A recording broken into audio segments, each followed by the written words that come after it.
Hello everyone, welcome to my YouTube channel. और आज हम बात करने वाले हैं इंडिया के कुछ ऐसे हॉन्टेड ऑब्जेक्ट्स के बारे में जिन पे डेफिनेटली मूवी बननी चाहिए, लेकिन आज तक कोई ऐसी हॉन्टेड मूवी बनी नहीं है जो कि real Indian curse topic. And I think अगर ऐसी मूवीज बननी शुरू हो जाएंगी तो इंडिया के हॉरर मूवीज की क्वालिटी बहुत ज्यादा उठ जाएगी। And we have a very realistic example of such movie called Tumbbad. I have literally watched that movie 5 या 6 बार और उस मूवी से मैं कभी बोर नहीं हो सका। Now आज की जो वीडियो है वो ऐसे ही 3 ऑब्जेक्ट्स के बारे में है जो कि कर्स्ड ऑब्जेक्ट्स हैं और इंडिया से ही बिलोंग करते हैं। And before I start with this list, मैं आपको ये बता दूं कि जो फर्स्ट नंबर पे ऑब्जेक्ट है, it is the most cursed, most dangerous object, मतलब वन ऑफ दोज ऑब्जेक्ट्स जिनसे आप कभी पीछा नहीं छुड़ा सकते। सो एंड तक देखना और अपने ओपिनियन जरूर बताना। सो स्टार्ट करते हैं।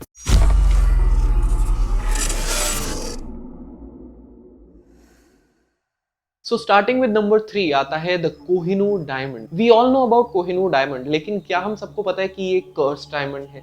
106 कैरेट का कोहिनूर डायमंड, इसका real Hindu description says the man who owns this diamond will own the world but will also have to suffer its misfortunes. Only God और a woman can own this diamond with impunity.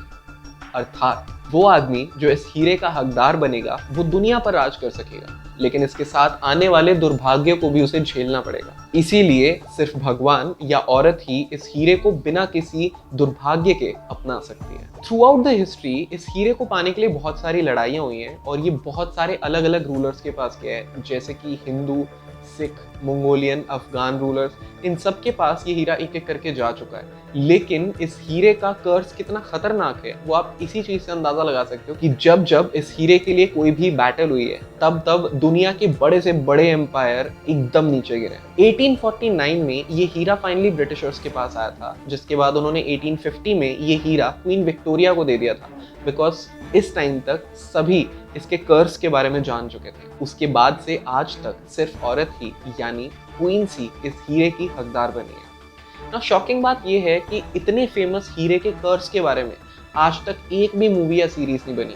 But the good news is एक ऐसी ही movie इस समय production में है finally after so many years, called the curse of the Kohinoor, जिसमें इस रियल कर्स के बारे में भी बात की गई है और साथ साथ आज के टाइम की एक फिक्शनल स्टोरी भी ऐड की गई है जिसमें इस हीरे को चुराने की कोशिश की जा रही है।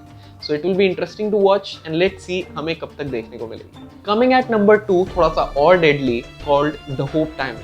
45.55 कैरेट का जो डायमंड है ये एक्चुअली में एक मंदिर में सीता जी के स्टैच्यू पर फोरहेड पे लगाया जाता था और वहीं से इसको चोरी किया गया और तभी से शुरू हुआ था एक भयानक कर्स, जिसके मुताबिक ये हीरा ना कि सिर्फ ओनर को नुकसान पहुंचाएगा बल्कि हर उस इंसान को नुकसान पहुंचाएगा जो कि इसको टच तक करेगा। 1791 में ये हीरा दिया गया था फ्रेंच गवर्नमेंट को और इससे पहले ये हीरे के ओनर्स थे क्वीन मैरी एंटोनेट और किंग लुई 16, जो कि बहुत फेमस रूलर्स हुआ करते थे। लेकिन ये हीरा फ्रेंच गवर्नमेंट को देने के कुछ टाइम बाद ही इनके सर कटवा दिए गए थे। Now comes the part of 1792 जब ये हीरा कहीं खो गया और ये किसी को नहीं मिला, अंटिल 1839 जब ये हीरा मिला हेनरी फिलिप होप को, एंड यहीं से इस हीरे का नाम पड़ा द होप डायमंड। आने वाले काफी सालों तक ये हीरा होप फैमिली के पास रहा और आने वाली पूरी जनरेशन को पास होता रहता था, लेकिन इस पूरी फैमिली की फाइनेंशियल कंडीशन बहुत ही खराब होती जा रही थी। धीरे धीरे पूरी फैमिली, जो कि एक बहुत ही अमीर फैमिली हुआ करती थी, बहुत ही गरीब फैमिली हो गई थी। देन फाइनली एक दिन 1901 में लॉर्ड फ्रांसिस होप ने इस हीरे को बेच दिया। फिर 1911 में एक बहुत ही अमीर और बहुत ही बड़ी फैमिली से आने वाली एवलिन वॉल्श मैकलीन ने इस हीरे को परचेज किया, वो भी 185,000 यूएस डॉलर्स में। नाउ एवलिन वैसे तो 1947 तक जिंदा थी, लेकिन अपने पूरे लाइफ टाइम में जब तक ये हीरा उनके पास था तब तक उन्होंने एक कार एक्सीडेंट में अपने बेटे को खो दिया, उनकी बेटी ने सुसाइड कर लिया था और उनके हस्बैंड किसी और औरत के साथ चले गए। नाउ फ्रॉम 1958 टिल टुडे ये हीरा रखा गया है स्मिथसोनियन इंस्टीट्यूशन वॉशिंगटन डीसी में और इस हीरे को टच तक करना मना है। अब आती है बारी फाइनली नंबर 1 कर्स्ड ऑब्जेक्ट की, जिससे पीछा छुड़ाना इम्पॉसिबल। इस ऑब्जेक्ट का नाम है द कर्स्ड एमेथिस्ट। वैसे एमेथिस्ट का मतलब होता है एक बहुत ही सुनहरा सा पत्थर जो कि पर्पलिश कलर में है, but this particular object is eventually called the cursed amethyst because ये चोरी किया गया था इंडिया में कानपुर के इंद्रदेव के एक मंदिर से। 1857 में कानपुर में स्थित एक इंद्रदेव के मंदिर से इस हीरे को चुराकर कर्नल डब्ल्यू फेरिस इसको इंग्लैंड लेकर आए थे और इन्होंने इस स्टोन को अपने पास ही रख लिया था। लेकिन इस हीरे को अपने पास रखने के कुछ टाइम बाद से ही उनकी तबीयत बहुत ज्यादा खराब होने लगी और वो धीरे धीरे बहुत ही गरीब होने लगे। अल्टीमेटली एक दिन बहुत ही खराब हालत में उनकी डेथ हो गई एंड इवेंचुअली ये स्टोन उनके बेटे को इनहेरिटेंस में मिला और सेम चीजें उनके बेटे के साथ भी होने लगी। सडनली उनके बेटे को रियलाइजेशन हुआ कि शायद इस पत्थर में ही कोई प्रॉब्लम है, तो उन्होंने ये पत्थर अपने एक दोस्त को दे दिया। अल्टीमेटली कुछ टाइम बाद ही उनके उसी दोस्त ने सुसाइड कर लिया और एक बहुत ही भयानक ट्विस्ट सामने आया कि जब उनके दोस्त ने सुसाइड किया था उससे कुछ टाइम पहले ही उनके दोस्त ने एक विल में साफ साफ मेंशन किया था कि मेरे मरने के बाद ये स्टोन वापस मेरे बेस्ट फ्रेंड के पास ही जाएगा। तो घूम फिर के ये स्टोन वापस कर्नल फेरिस के बेटे के पास आ गया और फिर ये स्टोन 1890 तक फेरिस की फैमिली में रहा, जिसके बाद ये स्टोन मिला एडवर्ड हेरन एलन को। नाउ एलन उस टाइम पे एक बहुत ही फेमस आर्टिस्ट हुआ करते थे और उन्होंने कुछ बहुत ही इंटरेस्टिंग किताबें भी लिखी थी on violin making, palm reading, Arabic literature etcetera. लेकिन स्टोन आने के कुछ टाइम बाद से ही उनकी पर्सनल और प्रोफेशनल लाइफ बहुत ही खराब होने लगी और उनकी सारी क्रिएटिविटी और सारा प्रोडक्टिव काम रुक गया। जब ये सारी चीज़ उन्होंने अपनी एक बेस्ट फ्रेंड से शेयर करी जो कि एक बहुत ही बड़ी सिंगर हुआ करती थी उस टाइम की, तो उनकी बेस्ट फ्रेंड ने बोला कि उन्हें इन सब चीज़ों पे विश्वास नहीं है, तो अगर एलन चाहे तो वो पत्थर वो अपने पास रखने के लिए तैयार है। जिसके बाद एलन ने वो पत्थर अपनी दोस्त को दे दिया और उसके कुछ टाइम बाद एक बहुत ही भयानक एक्सीडेंट में उनकी बेस्ट फ्रेंड की आवाज़ चली गई, जिसके बाद वो कभी कोई गाना नहीं गा पाई।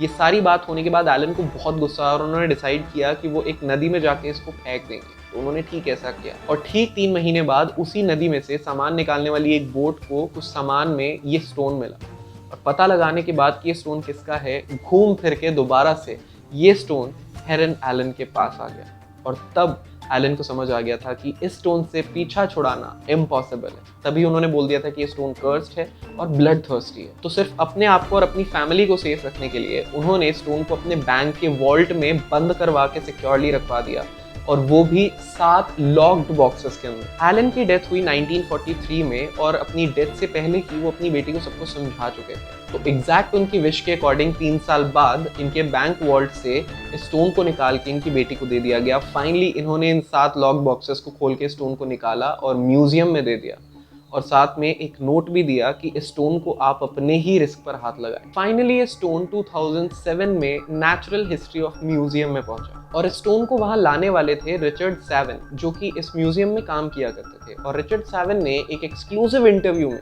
ये चीज़ साफ साफ बताई है कि वो किसी कर्स चीज़ पे विश्वास नहीं रखते, लेकिन एक बहुत ही अजीब चीज़ हुई थी उनके साथ जब वो स्टोन को लेकर आ रहे थे। वो रात का टाइम था और अपनी वाइफ के साथ कार में आ रहे थे और ही सेड कि उन्होंने अपनी लाइफ का सबसे भयानक तूफान देखा था उस रात को और बिजलियां ऐसे कड़क रही थी जैसे अभी कार के अंदर आ जाएंगी। तभी उनकी वाइफ भी चिल्लाने लगी कि इस स्टोन को फेंक दो और इस स्टोन को तुम्हें लाना ही नहीं चाहिए था, हाथ भी नहीं लगाना चाहिए था। अल्टीमेटली किसी तरह वो स्टोन लेकर आए थे और आने वाले काफ़ी महीनों तक जब भी म्यूजियम के अंदर कोई मीटिंग पे उन्हें जाना होता था तभी उनकी तबीयत बहुत अजीब तरीके से ख़राब हो जाती थी। ना आप इस इंसिडेंट को एक कर्स भी कह सकते हो या फिर एक बहुत बड़ा कोइंसिडेंस भी कह सकते हो कि इंद्रदेव के मंदिर से चोरी हुआ एक पत्थर जब फाइनली म्यूजियम में आ रहा था तभी बहुत तेज तूफान और बिजलियां कड़क रही थी। You can choose to believe whatever you want. This was all about the top 3 most cursed objects of India, जिन पे डेफिनेटली कोई मूवी या कोई सीरीज या कोई प्रॉपर डॉक्यूमेंट्री बननी चाहिए, लेकिन अभी तक बनी नहीं है। So we are waiting for the same. Also अगर आपको भी किसी कर्स्ड ऑब्जेक्ट के बारे में पता है जो कि इंडिया से ही बिलोंग करता है तो आप कमेंट सेक्शन में ज़रूर बताना।